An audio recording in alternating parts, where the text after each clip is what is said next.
Assalamualaikum warahmatullahi wabarakatuh. Kenalkan, nama saya Hanifah Fatin Tonga dari Stadi Al-Hikmah Tebing Tinggi jurusan Pendidikan Agama Islam semester 5. Di sini saya akan sedikit menjelaskan tentang jurnal yang kami buat yang berjudul Definisi dan Ruang Lingkup Pengembangan Kurikulum Pendidikan Agama Islam. Jadi intinya jurnal ini membahas tentang bagaimana sih kurikulum PAI ini bisa dikembangkan agar tetap relevan dengan perkembangan zaman.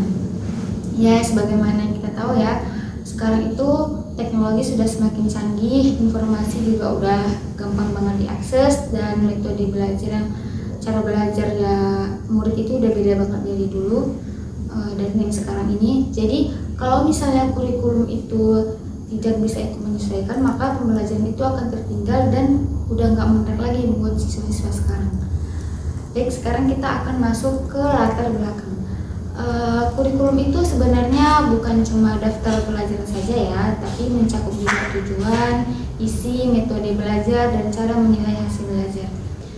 Nah, pengembangan kurikulum PAI berarti memperbarui semua hal tersebut agar pendidikan agama itu tidak cuma hanya dihafal saja, tapi benar-benar membentuk karakter siswa di kehidupan nyatanya.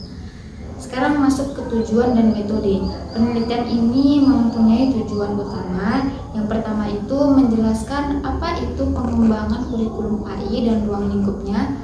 Yang kedua itu untuk mengetahui faktor apa yang menghambat dan mendukung proses pengembangannya. Metode yang dipakai itu kualitatif dengan jenis tadi pustaka. Jadi kita itu tidak turun langsung ke lapangan, tapi mengumpulkan data dari Al-Quran, hadis, jurnal yang tujuannya itu tentang agama. Sekarang masuk ke hasil. Hasil kajian kami menunjukkan bahwa pengembangan kurikulum PAI itu prosesnya berkesinambungan dan ada 3 tahap penting yang saling berkaitan. Yang pertama itu perencanaan, yaitu menyusun tujuan dan isi pembelajaran. Yang kedua itu pelaksanaan, yaitu di mana guru menerapkan kurikulum di kelas agar tetap menarik. Dan yang ketiga evaluasi, yaitu tahap menilai apakah tujuan pembelajaran itu sudah sesuai dan tercapai atau belum. Kurikulum PAI yang ideal itu mempunyai 3 aspek, yaitu kognitif, afektif, dan psikomotorik. Baiklah, sekarang masuk ke tantangan dan faktor pendukung. Dalam pelaksanaan ini tentu ada tantangan dan faktor pendukung ya. Tantangannya itu salah satunya itu seperti guru yang belum terbiasa dengan metode modern dan latar belakang siswa yang beragam ya. Juga perpindahan kurikulum seperti dari kurikulum 2013 ke kurikulum Merdeka.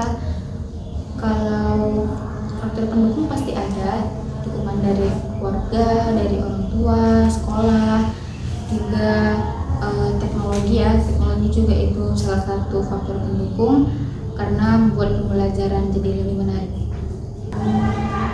Jadi kalau semuanya bisa bekerja sama, guru, masyarakat, orang tua, maka perkembangan kurikulum PAI ini bisa berjalan dengan baik dan tetap relevan di era modern sekarang ini.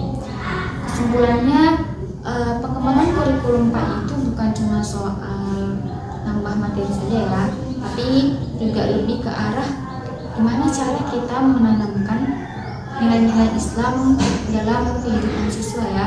Jadi kurikulum yang baik itu yang bisa membuat siswa bukan cuma pintar secara akademik, tapi juga bisa membuat siswa itu mempunyai karakter, akhlak, dan keimanan yang kuat.